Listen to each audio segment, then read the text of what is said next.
এবারে তৃতীয় বিয়ে করার সিদ্ধান্ত নিল বাংলার জনপ্রিয় টিকটকার এবং কন্টেন্ট ক্রিয়েটর আঁখি। সাঈদ আব্দুল আহাদের সাথে ডিভোর্সের পর তিনি আবারও বিয়ে করার সিদ্ধান্ত নিল। বর্তমানে তিশা এবং আহাদ অনেক বেশি হ্যাপি আছে, যেটা দেখে অনেকে অনেক ধরনের কমেন্ট করছিল। তবে আঁখি এবং আয়াসও অনেক বেশি হ্যাপি আছে। আঁখিরাও মধ্যবিত্ত ফ্যামিলির।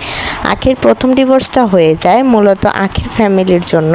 তো আঁখির প্রথম ডিভোর্সটা ভালোবাসার বিয়ে করেই হয়েছিল, কিন্তু তারপরও ডিভোর্স হয়ে যায় এবং ডিভোর্সের পর আঁখি জেনে শুনে আহাদের ঘরে আসে এবং সতীন দেখেই সে বিয়ে করেছিল, কিন্তু সেখানেও সে টিকতে পারেনি, তার আবার ডিভোর্স হয়ে যায়। কিন্তু এইবারে আঁখি আবারও বিয়ের সিদ্ধান্ত নিলেন, কারণ তিনি বললেন যে একাকিত্ব জীবন কখনোই অনুভব করা সম্ভব নয় এবং একাকিত্ব জীবনে বাঁচা কখনোই সম্ভব নয়। তিনি আয়াসকে রেখে আবারও বিয়ে করার সিদ্ধান্ত নিয়েছে।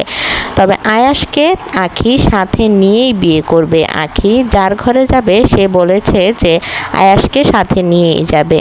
সোশ্যাল মিডিয়া ভাইরাল এই আঁখিকে আহাদ ঠকিয়েছে। মূলত ঠকানোর কারণে আঁখিও কিন্তু অনেকটাই ভালো ফলাফল পেয়েছে। যে আঁখি একটি পেজ খুলেছে, পেজ খোলার মুহূর্তের মাধ্যমে আঁখির প্রায় 3 মিলিয়ন ফলোয়ার হয়ে গেছে।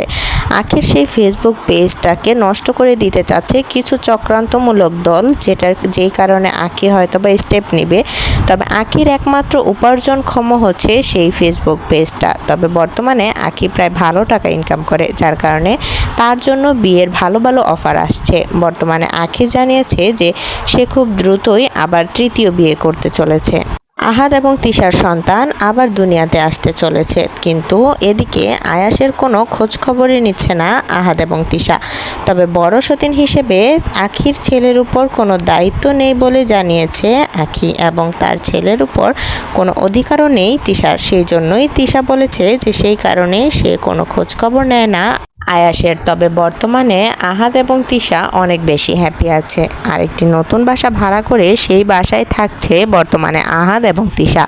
তাদের ফ্যামিলি মেম্বাররাও অনেক বেশি হ্যাপি। এদিকে আঁখিও অনেক বেশি হ্যাপি তার ছেলেকে নিয়ে।